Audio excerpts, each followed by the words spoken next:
మా పోరాటం. ఇలా హైదరాబాద్ విశ్వవిద్యాలయ విద్యార్థులు కావచ్చు, అధికారులు కావచ్చు, ఏ పోరాటం మీద చేస్తున్నారో ఆ పోరాటానికి కేవలం సంఘీభావం మాత్రమే కాదు, దాన్ని ఆపగలిగే శక్తి సత్తా మాకు మాత్రమే ఉంటుంది. తప్పకుండా దాన్ని ఆపి తీరుతామని చెప్పి తెలుస్తా ఉన్నాం. ఈరోజు ఏ సుప్రీంకోర్టు అయితే కమిటీని నియమించి ఇక్కడికి వచ్చిందో వాళ్ళు చాలా క్లియర్గా ప్రతి పాయింట్ కూడా చెప్పినాం. ఇది ఈ సెంట్రల్ యూనివర్సిటీ ఉత్తగా వచ్చింది కాదు.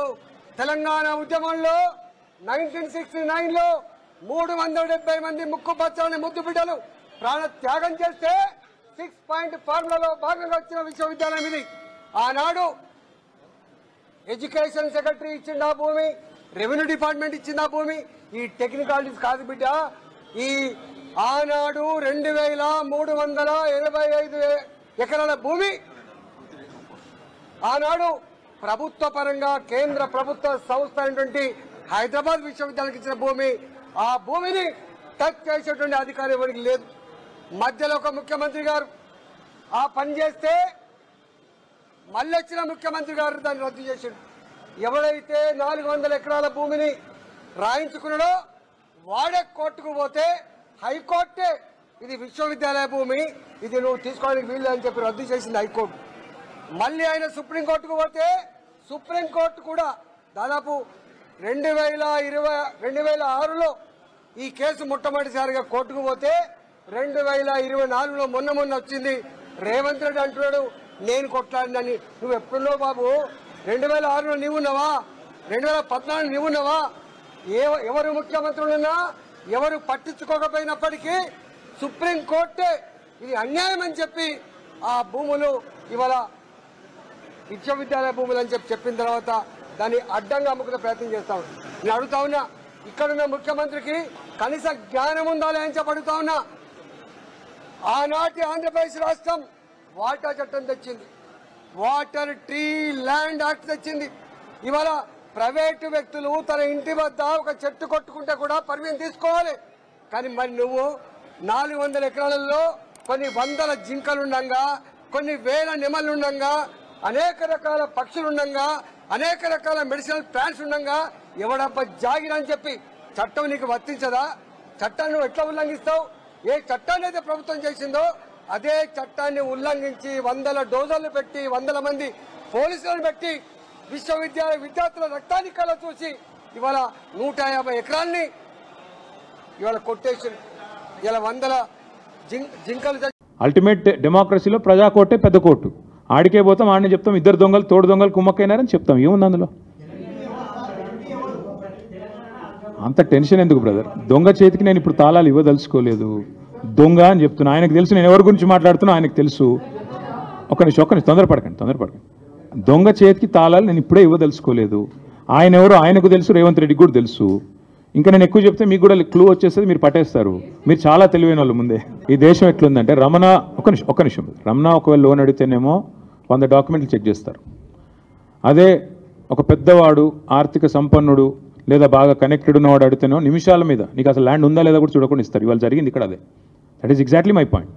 ఎందుకంటే ఐసిఐసిఐ లాంటి బ్యాంకు ఒక అతిపెద్ద బ్యాంకు, ఇండియాలో ప్రైవేట్ బ్యాంక్స్లో ఒక అతిపెద్ద బ్యాంకు.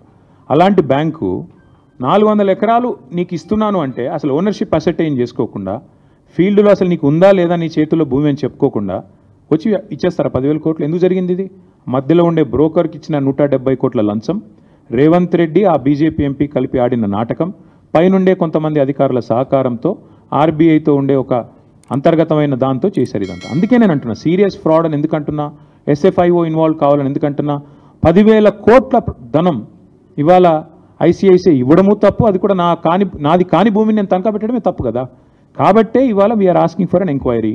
చేస్తారా లేదా సస్తారా వాళ్ళ ఇష్టం. అది I think that is sir either way. Revanth Reddy is the chief minister of Congress. Last time I checked, I think ఇంకా కూడా ఆయన కాంగ్రెస్ చీఫ్ మినిస్టర్ అనుకుంటాను. కొంతమంది వాళ్ళ పార్టీ ఎమ్మెల్యేలు అనుకోవట్లేదు కానీ ఇంకా అనుకుంటున్నాను నేనైతే. కాబట్టి మరి I think it's a direct collusion at the highest level, Chief Minister's office guiding this whole thing, and this sort of fraud being perpetrated on the people and hoisted on the country. This will lead to so many other things. Again, I'm saying this with utmost responsibility, Divakar Garu. If this is not nipped in the bud, this will actually lead to the collapse of ICICI Bank. I'm saying this with utmost responsibility. ఎందుకంటే ఊరికే చెప్పట్లేదు నేను.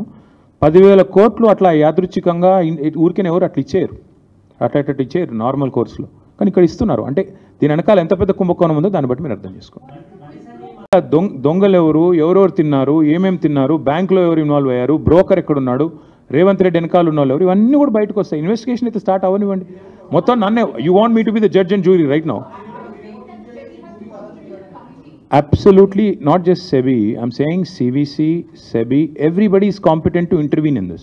If Government of India is serious, they have to investigate, they have to intervene. If they don't, then I certainly think that, at any cost, at any cost, ultimately, ఇవాళ జరిగేది ఏమంటే, మీరు రాష్ట్ర ప్రభుత్వం చేసిన ఈ ఆర్థిక దోపిడీ, ముఖ్యమంత్రి గారి కనుసన్నలో జరిగిన ఈ ఆర్థిక దోపిడీ, ఇఫ్ ఇట్ గోస్ అన్చెక్డ్, వాళ్ళు నెక్స్ట్ దానికి ఆల్రెడీ 60,000 కోట్ల కుంభకోణానికి రెడీగా ఉన్నారు. ఇంకొకటి అల్టిమేట్గా జరిగేది ఏంటి మేడం ఇందులో అంటే, 75 కోట్ల వాల్యుయేషన్ 40 కోట్లకు తగ్గించి వాళ్ళకి కావాల్సిన వాళ్ళకి భూములు కట్టబెడుతున్నారు. అందులో ఐసిఐసిఐ బ్యాంక్లో పనిచేసే మేనేజర్ ఉన్నాడో, వాళ్ళు ఎవడున్నాడో నాకేం తెలుసు, మీకేం తెలుసు, ఇన్వెస్టిగేట్ చేస్తే తెలుస్తుంది. అల్టిమేట్గా the whole sketch, the whole plot is orchestrated by CM Revanth Reddy.